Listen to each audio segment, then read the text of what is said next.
San Francisco has decided to rename Abraham Lincoln High School because he did not demonstrate that Black lives mattered to him. Now, this story, and I'm reading it from the Daily Mail, actually somewhat overstates the issue on Black lives, although it's there.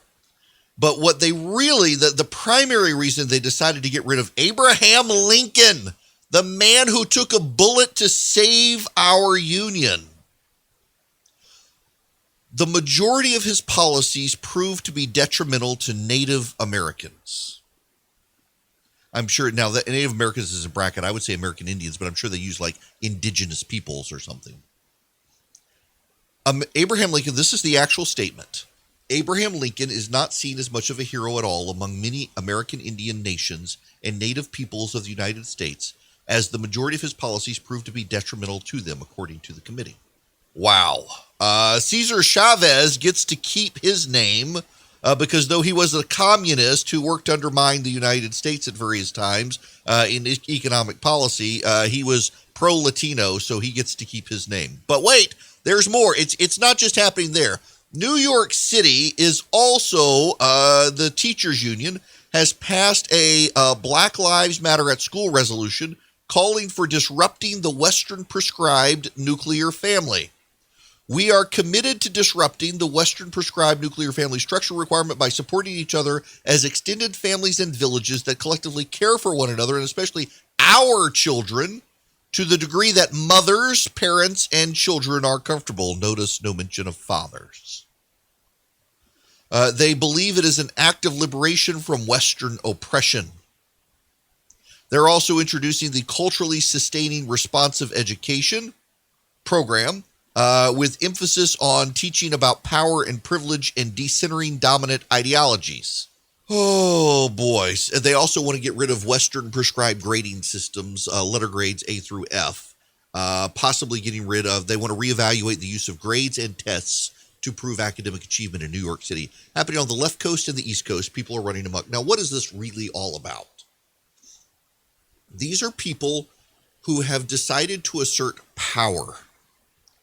This all goes back to critical race theory, and remember in critical race theory, which is also invading a lot of churches, there's lots of conversation in my denomination, Presbyterian Church in America, some woke pastors in it are pushing critical race theory, and the Southern Baptist Convention has just come out and condemned critical race theory and calls on churches to reject it.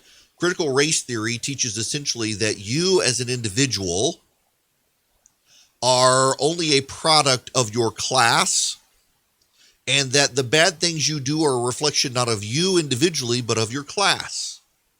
So Abraham Lincoln, though he was individually the president of the United States who saved the country, freed the slaves, did the Emancipation Proclamation, and took a bullet in the head for doing all of it, Abraham Lincoln is actually a figurehead of the power structure of the white elite of the 19th century who hated American Indians and really still, even though they were white and wanted to free the slaves, saw the slaves as part of some sort of capitalist commodity to be used to make them money, free or slave, it didn't matter.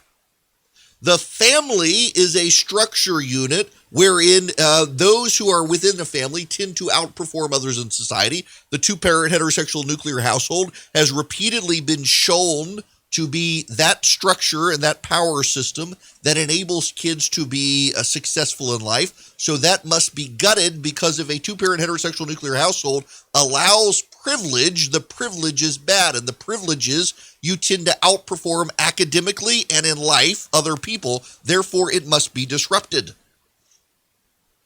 Yes, this is all communist in outlook. It is a Marxist foundational understanding. And it might be more helpful to say Marxist than communist because it derives from Karl Marx's ideologies and was not necessarily implemented in the Soviet Union or in China for that matter, though the rhetoric is used. The actual policies are not. In China, for example, they actually do favor a two-parent nuclear household in China with only one child.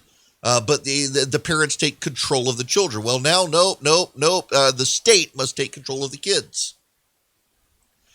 This is the sort of stuff, frankly, that if the Democrats take back the Senate, is going to be looked at by Democrats nationwide.